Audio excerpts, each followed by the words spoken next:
भाई आपने बहुत अच्छा जस्टिफिकेशन दिया। या आप वो जो वहाँ के प्राइम मिनिस्टर इजराइल के उन्हें भेजिए, वो बहुत खुश होंगे। आप जस्टिफिकेशन दे देना कि अगर गॉड नहीं है तो बच्चे क्यों मर रहे हैं, आप बताएं। वो ये सवाल पूछ रहे हैं कि अगर आप ईश्वर का अस्तित्व नहीं मानते हैं तो उन बच्चों की मौत को आप कैसे इंटरप्रेट करते हैं? भाई ये दुनिया जो है, जो ताकतवर लोग होते हैं वो एक नाइंसाफी करते हैं। तो ये अच्छा काम है आपके नजदीक, तो नेचर नाइंसाफी पे मबनी है। अरे मेरे भाई, आप नेचर की कहाँ बात कर रहे हैं, तो इंसान की बात तो फिर जब मैं इंसान की बात कर रहा था आप नेचर की बात करने लग गए। क्रॉस एग्जामिनेशन नहीं। हाँ, अब आप मुझे बोलने नहीं देंगे तो अलग बात है, आप बोलिए, मैं मुझे कोई जल्दी नहीं। जी नहीं, ये क्रॉस एग्जामिनेशन है। मुझे बोल तो लेने दीजिए। जी बोलिए। क्या बात ये है कि ह्यूमन सोसाइटी तभी साथ में रह सकती है जब वो मोहब्बत से, एकता से, एक दूसरे के एहतराम करके रहे। इसके अलावा पॉसिबल नहीं है, अकेले तो इंसान रह नहीं सकता। वहाँ पर कुछ लोग हैं जो फाउल करते हैं। वो फाउल हम हमेशा से तारीख में होता आया है। आज ये हो रहा है, जो हो रहा है बहुत बुरा हो रहा है, बहुत जालिमाना है, बहुत जाबराना है। उसको आप कहें कि ये बच्चों को कॉम्पनसेशन मिल जाएगा या इसकी इंजेक्शन है, इंजेक्शन तो हेल्थ के लिए दिया जाता है। आप ये कह रहे हैं कि ये बच्चों की जो धज्जियां उड़ रही हैं ये इंजेक्शन है, ये टेस्ट है, ये टेस्ट है और उस टेस्ट में उनको ऐसा रिकॉम्पेंस मिलेगा जो आपके तस्वुर के बाहर है। ये आप 3 बरस के बच्चे को बारूद से उड़ा के टेस्ट ले रहे हैं। वाह, वो नहीं ले रहा है, खुदा नहीं उड़ा रहा है, इजराइल उड़ा रहा है। जी, ये तो उसको कंडेम अगला सवाल लेते हैं। अगला सवाल लेते हैं प्रोफेसर पुरुषोत्तम अग्रवाल। मुफ्ती साहब, एक निवेदन आपसे है कि कम से कम थोड़ा सा माइक क्लोज, एक रिलीजियस और फिलॉसफिकल कर रहे मैम प्लीज। एक रिलीजियस और फिलोसॉफिकल ट्रेडिशन है जो ब्रह्मांड को यानी यूनिवर्स को ही अंतिम मानती है। सर्वम खलु इदम ब्रह्मम, this is Chandogya Upanishad, and it completely rules out the existence और नेसेसिटी, आपके शब्दों में necessity of a creator. The creation itself is the creator. तो एक मिनट प्लीज। दूसरा जो सवाल आपने अभी, जो आप बार बार कह रहे हैं कि भगवान विद्वान भी है, वाइज, सब जानने वाला, तो अगर विजडम में दुनिया भर के पापों और अत्याचारों को बर्दाश्त करना शामिल है तो फिर इसका मतलब ये हुआ कि अगर मैं फ्री विल से उसको अपोज करता हूं तो ईश्वर की विजडम और मेरी फ्री विल में कॉन्ट्राडिक्शन है। Because when I am opposing whatever is happening in Gaza, then I am opposing the God's will और गॉड्स विजडम। जवाब लेते हैं तो गॉड की विजडम में, एक मिनट सर प्लीज सर, ये एक जुमला, गॉड की विजडम है कि गाजा में जो कुछ हो रहा है वो हो रहा है, मैं उसका अपोज कर रहा हूं, तो मैं गॉड की विजडम के खिलाफ जा रहा हूं। एक सवाल। दूसरा ये नहीं, आपने 2 ऑलरेडी। सर आप और सवाल कर लें, लेकिन मुझे 2 जवाब दे। पहले आपने ये कहा, सुनिए मेरी बात सुनिए। इजराइल के गॉड के मुताबिक तुम्हारा ठीक हो रहा है ना? नहीं हो रहा है, ठीक नहीं हो रहा है। मैं बता रहा हूँ क्या हो रहा है, आप तशरीफ रखिए, मैं बता रहा हूँ क्या हो रहा है। Let me complete please. एक सेकंड गाइस, एक सेकंड। ये देखिए, ऐसा है कि ये सब बड़ा आपस में विचार विमर्श के बाद ये तय हुआ था कि कुछ नियम बना लिए जाएं ताकि एक टाइम बाउंड बातचीत चले। और भाई साहब, आप बड़ा ज़रूरी काम कर रहे हैं लेकिन कैमरे के फ्रेम में आके उस काम को गड़बड़ कर दे रहे हैं। ठीक है गुरु, अब मेरे को कहीं का गुस्सा कहीं निकालना था, सॉरी। नहीं, कोई गुस्सा नहीं है जी। तो प्रोफेसर ने सवाल पूछे, आप उनके जवाब दें, और थोड़ा ये सब लोग थोड़ा ख्याल रखें भाई, सवाल संक्षिप्त रखें जी। आपने 2 सवाल किए। सबसे पहला ये कहा कि हमारे पास ये कॉन्सेप्ट है कि ये यूनिवर्स खुद नेसेसरी बीइंग है, creation itself is the creator. How irrational is this कि मैं एग्जिस्ट करूंगा बाद में, लेकिन अभी एग्जिस्ट कर भी रहा हूं, यानी एक ही टाइम में एग्जिस्ट भी कर रहे हैं, नहीं भी कर रहे हैं। This is not true. दूसरी चीज आपने कहा कि अगर इजराइल में, सॉरी माफ कीजिएगा, Israel doesn't exist, occupied Palestine में अगर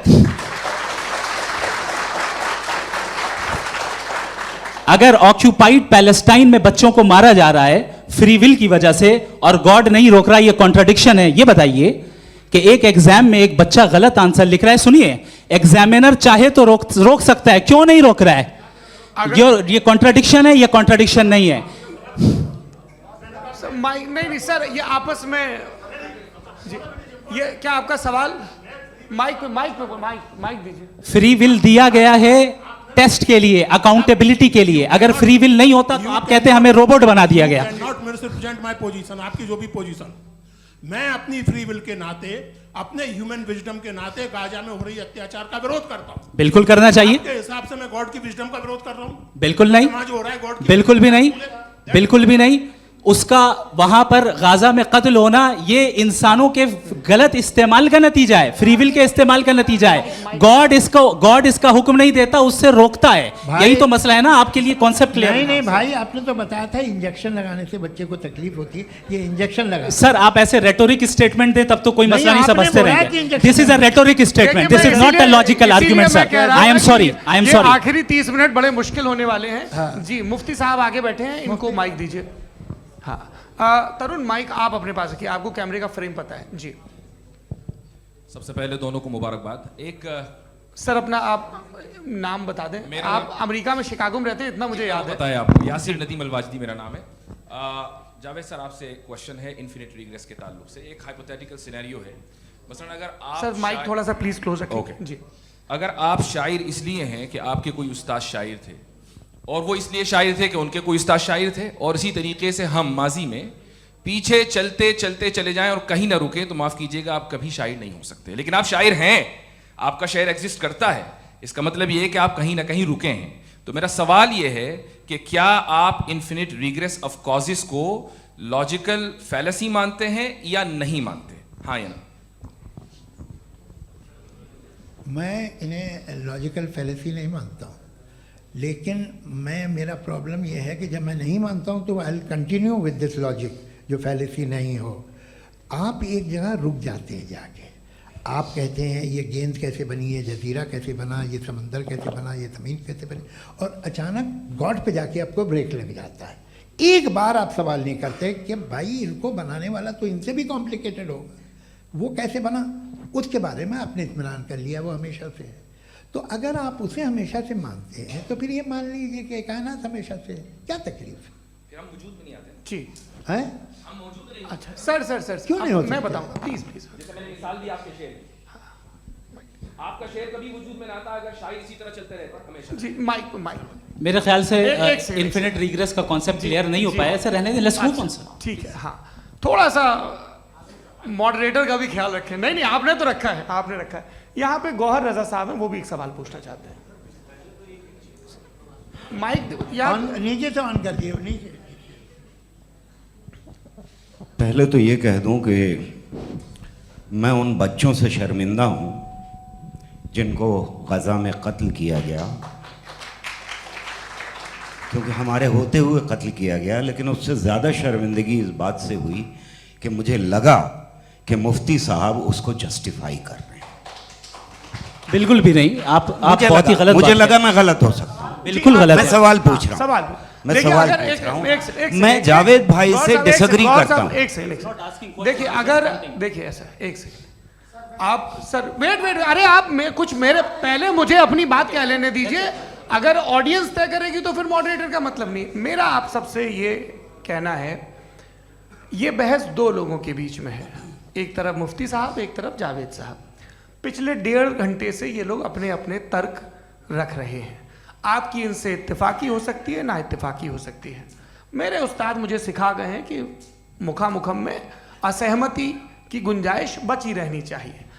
अगर मैं आपकी बहुत इज्जत करता हूं गौहर साहब, आपने जो कमाल की किताबें लिखी, साइंटिफिक टेम्परामेंट, लेकिन मेरी ये गुजारिश है आप सबसे कि यदि आप इन लोगों ने जो बोला उन पर टिप्पणियां करेंगे तो ना वक्त की पाबंदी रहेगी, ना वो अनुशासन। आप सवाल पूछ लें, उस सवाल में जो बात आ जाए वो आ जाए। मैं जावेद साहब से डिसएग्री करता हूं, इसलिए जावेद साहब से सवाल पूछ रहा हूं। आपका सवाल जावेद अख्तर साहब से। और सवाल ये है मेरा कि जावेद साहब ने कई बार लॉजिक का इस्तेमाल किया कि साइंस में लॉजिक है और रिलीजन में लॉजिक नहीं है। मेरा ख्याल ये है कि रिलीजन में भी लॉजिक है, लेकिन उस लॉजिक की बेसिस ये है कि आप रुक जाते हैं, जिसका जिक्र जावेद साहब ने बार बार किया, यानी खुदा के तसव्वुर पे आते हुए, गॉड के तसव्वुर पे आते हुए रुक जाते हैं। और इसमें सवाल पूछना मतलब फॉरबिडन होता है। सवाल ये है कि क्या जावेद साहब इससे एग्री करते हैं कि साइंस की लॉजिक अलग है और रिलीजन की लॉजिक अलग है? बताइए सर। देखिए 3 चीज़ें हैं, साइंस है, एक है मंतिक है, इस्तिदलाल है, और एक जो है कुछ भी नहीं है, फेथ है, अकीदा है।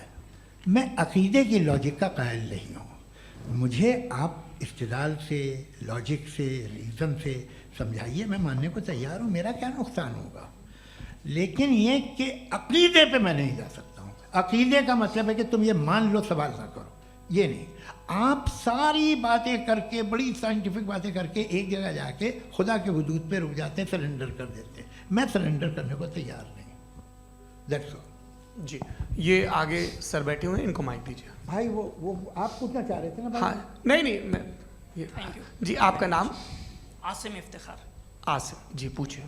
सर, जावेद सर से सवाल है कि आपने अपने क्लोजिंग माइक थोड़ा करीब रखिए। अपने क्लोजिंग स्टेटमेंट में ये बात कही थी कि मज़हब का जो फ्यूचर है वो ज़्यादा दिन नहीं जाने वाला है, लेकिन मैं देख पा रहा हूँ कि जो ऑक्सफोर्ड यूनिवर्सिटी की एक स्टडी है 2011 में हुई है, जिसके 50 एकेडमिशियंस ने इसको अंजाम दिया था, उसमें वो ये कहते हैं कि जो फेथ इन गॉड है वो इनबिल्ट है ह्यूमन नेचर के अंदर, जिसको हम कहते हैं फितरत के अंदर शामिल है वो। और वो ये कहते हैं कि अगर कोई ये समझता है कि मज़हब को वो ख़त्म कर देगा तो ये उसकी गलत फहमी है। तो आप इसके बारे में, इस स्टडीज़ के बारे में क्या कहते हैं? ठीक है। मैं उनसे एग्री नहीं करता हूँ। वो कौन से प्रोफेसर होंगे? ऐसा उनके क्या पास डेटा है, इन्होंने मैं- डेटा के बेस होगा डेटा। डेटा क्या हो सकता है? फ्यूचर का डेटा तो नहीं हो सकता ना उनके पास। प्रेजेंट का डेटा हो सकता है। डेटा आपने सुना 100 साल पहले का बाद का डेटा? मैंने तो नहीं सुना आज तक। तो आज उनकी ये राय है और होगी राय, ठीक है। दुनिया में तरह तरह की राय है लोग, लेकिन मैं समझता हूँ कि वक्त के साथ इंसान ज़्यादा से ज़्यादा रीज़नेबल और लॉजिकल होता जा रहा है। आज आप देखिए वेस्टर्न यूरोप में क्या परसेंटेज है नॉन बिलीवर्स की, बहुत हाई। वहाँ चर्च खाली पड़े होते हैं। तो अल्टीमेटली तो इंसान कोई ऐसी बात बहुत अरसे तक नहीं मान सकेगा, चाहे गलत या सही, जो उसे, उसके दिमाग को, उसके जहन को, उसकी लॉजिक को अपील न करे। वो कह रहे हैं तो ऑक्सफोर्ड के होंगे तो कैम्ब्रिज के होंगे, तो मुझे क्या लेना देना। उनका डेटा मुस्तकबिल का नहीं हो सकता है। जी, दीपक, हाँ पूछिए। मैं आऊँगा, अभी पीछे की साइड भी आऊँगा, माइक वहीं भेजूंगा 2-3 साल के लिए। जी जावेद साहब, आपसे सवाल है। नमस्ते अरे भाई, सर, इनसे अगर भी आप ही पूछिए। लोग तय करना है तो फिर 200 लोग तय कर लें। ये एक साहब पूछ नहीं रहे सर, हैं please don't do this sir. Sir, everybody has a right sir, but we can only take Okay. Selected questions. No no sir, अरे ये भाई, यंग लोग भी आराम हैं से। तो इनकी ये एक अब बात उतने यंग, सुनिए। भाई आप यंग हैं कि नहीं हैं? एक मिनट, वो कह रहे हैं वो भी आएंगे, यंग हैं पूछ रहे हैं ना साहब। भाई। आप उनकी नौजवानी पर दावा उनको ही करने थे। हाँ मुफ्ती साहब, आप यंग, हाँ पूछे। अरे भैया सर, मेरा सवाल ये है। कुछ इनसे भी तो पूछो। जी हाँ। नहीं, बस आपसे एक सवाल है। जैसे थीस्टों के पास अपने जो ईश्वर को मानते हैं उनके पास अपने सोशल गेट टुगेदर्स हैं। 5 रोज़ा क्रिसमस आने वाला है, होली है, दिवाली है, ईद है। एथिस्ट क्या ऑफर कर रहे हैं? मतलब मैं इनकी दुकान से बोलूं, मैं आना चाहता हूं उस तरफ, पर मैं अट्रैक्ट नहीं हो पा रहा हूं। मैं सोशल गेट टुगेदर्स क्या है आपके पास? वो ये कह रहे हैं कि जो धार्मिक लोग हैं, अलग अलग धर्म के लोग, उनके उत्सव त्योहार, हाँ, कॉन्ग्रेगेशन बड़ी बहुत अच्छी हैं। बात। अब आपको मैं एक सुनाता हूँ, यहाँ हिस्टोरियन भी बैठे हैं। मृदुला जी, आप बताइएगा सही है कि नहीं। ये एक कॉन्स्टेंटाइन, एक ग्रीक रोमन बादशाह था, जो क्रिश्चियनिटी आने के 400 साल बाद उसने डिसाइड किया कि मैं क्रिश्चियन हो जाऊंगा, मेरी पूरी स्टेट कैंसिल हो जाएगी। उस ज़माने में ऐसे ही होता था, राजा जो धर्म इख्तियार करता था वो जनता भी कर लेती थी।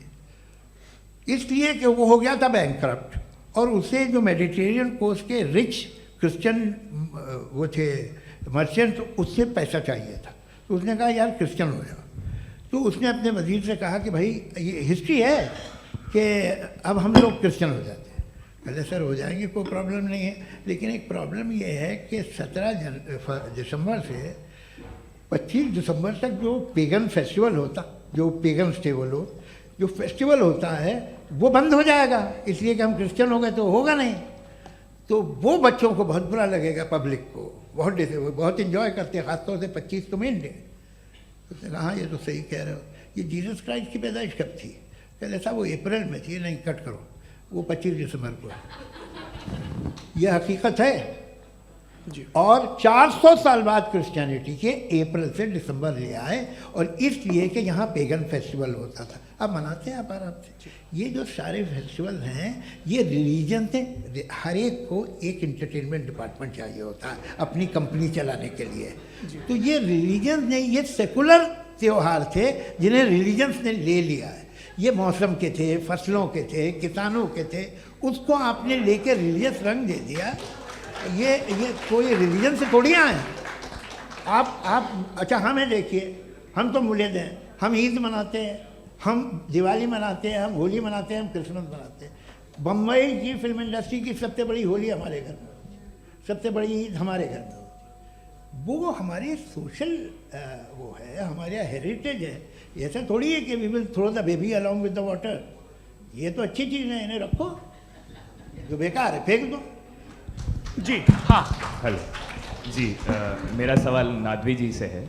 जैसा कि आपने बोला कि गॉड टाइम के भी परे हैं और गॉड इतनी कॉम्प्लेक्स चीज़ है कि उसे ह्यूमन माइंड समझ नहीं सकता, और गॉड ने अर्थ पे फ्री विल भी दे दी है, तो आप अपना वक्त ज़ाया क्यों कर रहे हैं गॉड के बारे में बात करके? अपन को तो बात करनी चाहिए कि सोसाइटी को बेहतर कैसे करें। जी मैं गॉड वही बताता है सोसाइटी को कैसे बेहतर करे। अभी मैं आपका जवाब देता हूँ। आपने कहा कि टाइम पे वो एग्जिस्ट नहीं करता, सो मेरा सवाल ये है कि जैसा आपने बोला कि गॉड बहुत ही कॉम्प्लेक्स चीज़ है, मैंने और कहा ही नहीं कि कॉम्प्लेक्स है, तो आपके अल्फाज हैं। कॉम्प्लेक्स का लफ्ज गॉड के लिए सुइटेबल नहीं है। क्यों? क्योंकि कॉम्प्लेक्स वो चीजें होती हैं जो ऑब्जेक्ट हो। God is not an object जिसको आप इंस्ट्रूमेंट के जरिए लेबोरेटरी में जाके टेस्ट करें, oh it's very complex. No, वो कोई कार का इंजन नहीं है। मेरा वो सवाल फिलोसॉफिकली नेसेसरी बीइंग ऐसी बीइंग है जो सिंपल बीइंग है। हाँ, आप उसको मुकम्मल तौर पे उसकी तमाम हिकमतों को जान ले और हर चीज को जान ले, ये पॉसिबल नहीं है, क्योंकि वो ऑल वाइज है, आप ऑल वाइज नहीं है, और वो खुदा है, वो आपको सारी चीजें बता दे, ये जरूरी नहीं। मेरा सवाल ये नहीं था। मेरा सवाल ये था कि जब गॉड इतना परे है इस दुनिया से कि उसने अर्थ पे फ्री विल भी दी है, हम सब ह्यूमंस की फ्री विल है, और जो सोसाइटी में हो रहा है वो अपन लोग डिसाइड करेंगे, तो God अपन के लोग बारे में डिसाइड नहीं बात करेंगे करने ना, अपन लोग डिसाइड नहीं करेंगे। गॉड जो है, गॉड ने वो उसकी जात, उसकी एग्जिस्टेंस टाइम एंड स्पेस से परे है, लेकिन वो हमारा टेस्ट ले रहा है और उसी गॉड ने हमें बताया कि तुम्हें क्या करना है क्या नहीं करना है, तो जाहिर है उस गॉड की बात सुनेंगे ना हम। जी वो पीछे एक चश्मा लगाए जो मैम खड़ी हैं, उनको दीजिए। हाँ आप जी जी बिल्कुल आएंगे। देखिए मैं कोशिश कर रहा हूँ सब तरफ जाने की। हाँ उनको दीजिए माइक। जी हेलो सर, मैं ओमनी प्रेजेंट नहीं हूँ, टाइम पाबंद हूँ, और जहाँ तक कोशिश कर सकता हूँ करूँगा। जी अपना नाम बताइए। मेरा नाम उर्सुला है, मैं दिल्ली यूनिवर्सिटी की एक स्टूडेंट हूँ और मैं स्टूडेंट फेडरेशन ऑफ इंडिया से हूँ। मेरा सवाल मुफ्ती जी से है कि इस हॉल के इस कमरे में बैठ के हम लोग रेप की मोरालिटी के बारे में फिलोसफिकली बात तो कर सकते हैं, बट असलियत ये है कि रोज़मर्रा की ज़िंदगी में औरतें रेप के थ्रू गुजरती हैं, और हम लोग सिर्फ नंबर्स पे इस तरह नहीं देख सकते, क्योंकि कितनी औरतें हैं इन कंट्रीज़ में जहाँ पे आप बता रहे हैं कि केसेस कम हैं, जिनका एक्सेस है कि वो जाके केस फाइल कर सकें। कितनी औरतें हैं जो जिनको काम करने की आज़ादी है उन कंट्रीज़ में। यूरोप में ये आज़ादी आ गई, यूरोप में ये रूल्स आ गए, तो हम आज उसके बारे में बात कर पा रहे हैं। जी जवाब। आपने ये कहा कि कमरे में बंद होकर हम लोग इस पर फिलोसफिकली बात कर सकते हैं, लेकिन हकीकत में क्या हो रहा है, वो ग्राउंड लेवल पे क्या हो रहा है, जो बहुत गलत हो रहा है, और वो सफ़र कर रही हैं। आई अग्री, बहुत गलत हो रहा है, और जो गलत हो रहा है उसको हमें रोकना है। और क्यों रोकना है, वो गलत क्यों है? हमारे पास इसका ऑब्जेक्टिव फाउंडेशन है, इनके पास उसका ऑब्जेक्टिव फाउंडेशन नहीं है। मैं ये कहना चाह रहा हूँ कि जहाँ पे भी जुल्म हो रहा है, जहाँ पे भी औरत पे जुल्म हो रहा है, या उसकी इज्जत लूटी जा रही है, या उसे तकलीफ पहुँचाई जा रही है, और सिर्फ औरत नहीं, किसी इंसान के ऊपर भी जुल्म हो रहा है, तो उसके खिलाफ खड़ा होना, ये मॉरलिटी हमारे पास गॉड के पास से आई है। वरना जावेद साहब तो कह रहे हैं कि जो है मेजॉरिटी डिसाइड करेगी, तो मेजॉरिटी तो कभी भी बदल सकती है। क्या आप हाँ। ये थोड़ी सी आपको गलतफहमी है। मैं अगर मेरे जुमले से ये मतलब निकला या मैंने कहा, तो ये जुमला मैं वापस लेता हूँ। ये मेरा मतलब ही नहीं था कि मेजॉरिटी डिसाइड करेंगे। मेजॉरिटी डिसाइड करे तो दुनिया में बड़ी, वैसे आपने कहा था ये जुमला। अच्छा हो, मैं मान रहा हूँ, बाद में रिकैप कर लेंगे। अरे एक सेकंड, मैं अपनी एक्सप्लेनेशन दे रहा हूँ। मुनासिब बात यह है कि हम सब के सब दिल में जानते हैं कि क्या अच्छा है क्या बुरा है, हमें पता है अच्छी तरह से। जो लोग बुरे काम करते हैं उन्हें भी मालूम अच्छा क्या है। यही तो सवाल था हजरत कि फिर ये मोरालिटी आई कहाँ से? Cross examination. हाँ जी हाँ। मोरालिटी साथ रहने की डिजायर से आई है। यानी साथ रहकर जो कुछ कह दे, जो कुछ कर दे, वो हो जाएगा? नहीं नहीं, तो आप कायदे से रही कर सकते हैं जब तक लोगों में मोरालिटी हो, वरना क्यास हो जाएगा। ये आपको कैसे पता? जी हमने देखा ना, जहाँ मोरालिटी का क्यास हो गया, हम देखते हैं। कहाँ पे देखते भाई हैं? दुनिया में आप जो ये- कह रहे हैं, आप ये- एक अभी कहीं मैं पे आप अगर लोगों गलत को हो रहा है इस बहस तो के उसको बाद आप मैं गलत लोगों देखिए। को आप सर मुफ्ती आप साहब, मैं- एपिस्टेमोलॉजी मुफ्ती की बात कर रहे हैं, मैं ऑन्टोलॉजी अरे की बात मुफ्ती कर रहा साहब, हूँ। मैं इस बहस के फाउंडेशन बाद क्या आप है? दोनों लोगों को चाय पे फाउंडेशन होस्ट करूंगा, वहां पे क्रॉस एग्जामिनेशन कर लीजिएगा। अभी ऑडियंस का हक मार रहे हैं आप लोग भाई। सर जस्ट लोग हैं आप लोग। और ये भाई ये एक हाँ बच्चे- उधर उधर आएंगे, उधर इनको आएंगे। भी। जी सर आएंगे आएंगे। अच्छा सर मेरा नाम लईकुर रहमान है और मैं अलीगढ़ मुस्लिम यूनिवर्सिटी का स्टूडेंट हूँ। और जहाँ तक मुझे पता है कि sir ji, you are ji. Also product of Aligarh Muslim University. मैं भी उसी चमन का बुलबुल। हाँ सर, तो बड़ी खुशी हुई मुझे जान करके कि मैं आपसे मिलूंगा। सवाल सर मेरा सवाल यह है, सर सैयद अलैहि रहमा का नज़रिया ये था कि खुदा के वजूद को अक़ल के दायरे में रह कर के तलाश करना, न कि पूरी तौर से उसका इनकार कर देना। Sir how will you define it? नहीं तो ये तो आप इन्हें बताइए। ये सर, अकल सवाल से रह आपसे। के खुदा का वजूद साबित कर रहे हैं। तो सर आपने सैयद इनकार ने किया। कर रखा है, इस वजह से मेरा क्वेश्चन उन्होंने यही सर से एक सेकंड, सर सैयद ने यही कहा ना कि जी। अकल से आप खुदा के वजूद को हाँ। साबित नहीं कर सकते, यही कहा ना भाई। वो उन्होंने कहा कर सकते हैं और वो कर दिया हाँ, गया आज। हाँ, वो फोन दो। तलाश करना या साबित करना अकल से अकल से नहीं सर हो सर अरे सवाल तो सुन लीजिए जी। अकल से नहीं हो सकता है, यही कहा ना आपने। अक्ल से हो सकता है। अरे वो यही कह रहे हैं भाई, आप बता रहे हो सकता है, वो तो कुछ और। आप अगर सर देखो नौजवान फोन ले लो, वो इतनी ले। कमाल की यूनिवर्सिटी है। अरे भाई दे दो मेरी ना बात जरा, तो- एक मिनट अरे दे दो मेरे भाई माइक। मेरी बात सुनो, नहीं, माइक मैं पे समझ- बोलो ताकि जो लाखों लोग देख रहे हैं माइक दे दो ना। अरे देंगे ना माइक, तुम ठहरो तो। हाँ सर मेरा सवाल ये था कि सर सैयद अलैहि रहमा का एक नज़रिया था अपना कि खुदा का जो वजूद है उसको अक़ल के दायरे में रह करके तलाश करना है, न कि पूरे तौर से इनकार कर देना है। ये उनका कॉन्सेप्ट था। लेकिन मेरा सवाल ये है कि आप इसको कैसे डिफाइन करते हैं, एक्सप्लेन कैसे करेंगे, मैं आपसे मैंने जानना अक़ल चाहता के दायरे हूँ, में क्योंकि you are the product of Aligarh Muslim University. मुझे अकल के दायरे में रख के मैंने बहुत तलाश की, मुझे मिला नहीं। हाँ ये इधर उधर वो चश्मा लगाए जो, हाँ उनको दे दीजिए। जी जी फटाफट पूछिए, बस 5 मिनट है, 5 मिनट में खत्म हो रहा है। हाँ अस्सलाम वालेकुम मुफ्ती साहब। एंड मेरा सवाल जावेद अख्तर साहब से। क्या नाम है आपका? अरे भैया सब मुझे तो पूछ रहे हो यार। हाँ। फैज फैज पूछिए फैज साहब। तो मेरा सवाल ये है कि अभी जो एथियस्ट है वो problem of evil argument use कर रहे हैं अगेंस्ट मुस्लिम्स, राइट? कि इस दुनिया में इतना सारा ईविल है और अगेंस्ट मुस्लिम तो यहाँ अगेंस्ट थियस्ट। हाँ थोड़ा सा करेक्ट कर लीजिए भाई। पूरी मशक्कत ही इसी बात की थी कि किसी एक मजहब पे बात न टिके। जी, तो बेसिकली ये आर्ग्यूमेंट ऐसा है कि इस दुनिया में इतना ज़्यादा ईवल एग्जिस्ट करता है और अगर एक ऑल गुड गॉड है तो वो रोकता क्यों नहीं है?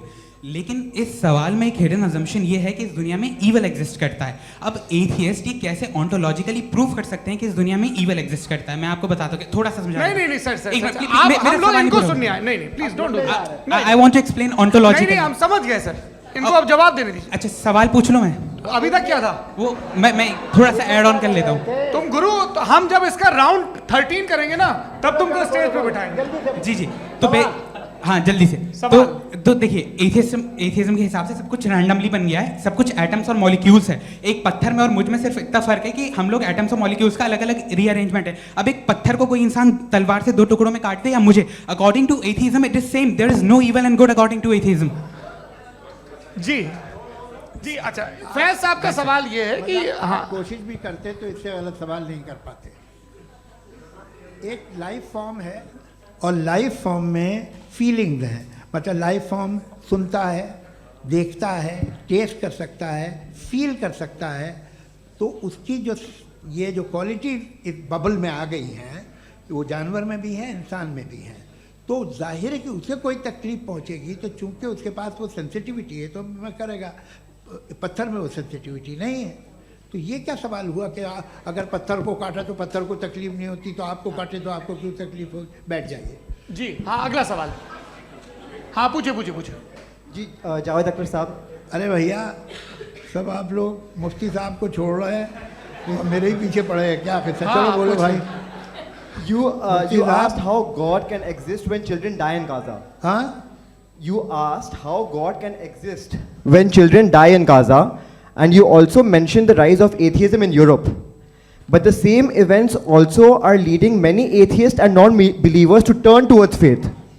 How do you interpret this contradiction, where suffering pushes some away from God, yet brings others closer to belief? देखिए, आपको एक बात बताऊं, दुनिया परफेक्ट तो कहीं भी नहीं है, हर जगह कुछ खामियां हैं। बेटा एक मिनट, मैं आप ही को कहेंगे, देखो वो तो कुछ खामियां, कमज़ोरियां, खराबियां सब जगह है। लेकिन अगर देखोगे ईमानदारी से कि दुनिया सबसे ज़्यादा महज़ब कहाँ है, एक आम शहरी को कहाँ हुकूक हासिल हैं, वो बोल सकता है, अपनी मर्ज़ी से काम कर सकता है, अपनी मर्ज़ी से राय दे सकता है, हुकूमत के ख़िलाफ़ बोल सकता है, बरसरे इक़्तिदार लोगों के बारे में बोल सकता है, सरमायादारों के ख़िलाफ़ बोल सकता है। तो आपको ये स्कैंडिनेवियन कंट्रीज़ में मिलेगा, वेस्टर्न यूरोप में मिलेगा। मैं नहीं कह रहा वो परफेक्ट है, बिल्कुल नहीं, वहाँ बहुत ख़राबियाँ भी हैं, परफेक्ट तो कोई नहीं। लेकिन जिन जिन मुल्कों में, लैटिन अमेरिका देखो, गल्फ़ देखो, वहाँ पर आपको ये ज़रूर है कि रेप नहीं होते होंगे। रेप की ज़रूरत क्या है भाई, उसको तो ख़रीद लो, घर में रखो, सड़क पर रेप करने की क्या ज़रूरत है। मगर सुनिए सुनिए सुनिए, मगर हकीकत ये है कि वहाँ शख्सी आज़ादी राय देने की, बोलने की नहीं है। जी, ये एक आखिरी सवाल मुफ्ती साहब से। हाँ मैम, इनको माइक दीजिए। शुक्रिया। मेरा नाम मनीषा है, मैं हरियाणा से आई हूँ। मैं मुफ्ती साहब से एक बात पूछना चाहती हूँ। आप बार बार जावेद साहब को कॉन्ट्राडिक्ट तो कर रहे हैं कि आपने ये कहा, लेकिन आप भी अजम्पशंस के बेसिस पे बात कर रहे हैं। आपने खुदा के होने का कौन सा प्रूफ पेश किया है, खुदा की एग्जिस्टेंस का? अब इस सवाल को अलग रहने दीजिए, कौन एथीस्ट है कौन नहीं है। और दूसरी बात जो आपने एक छोटी सी कही थी कि ये फ्री विल का इस्तेमाल करता है इंसान अपनी, लेकिन इस फ्री विल का इस्तेमाल में मतलब खुदा ने ये दे दी सबको ये इजाज़त कि वो कितना घिनौनापन और कितने ज़्यादा ख़राब से ख़राब तरीके इस्तेमाल कर सकते हैं। जवाब सुनते जी। आप फ्री विल को मानती हैं ना, या अब कहती हैं कि फ्री विल नहीं है ना, मानती है ना? तो अब आपके पास इसका कोई एक्सप्लेनेशन नहीं है कि अगर एक इंसान उस फ्री विल का इस्तेमाल करके गलत काम कर रहा है और बच के अच्छी ज़िंदगी गुजार के निकल जा रहा है, उसका कोई रिकम्पेंस नहीं है। हमारे वर्ल्ड व्यू में जो इंसान गलत काम कर रहा है उसको भी रिकम्पेंस यानी उसका बुरा बदला मिलना है, और जो सही काम कर रहा है उसको सही बदला मिलना है।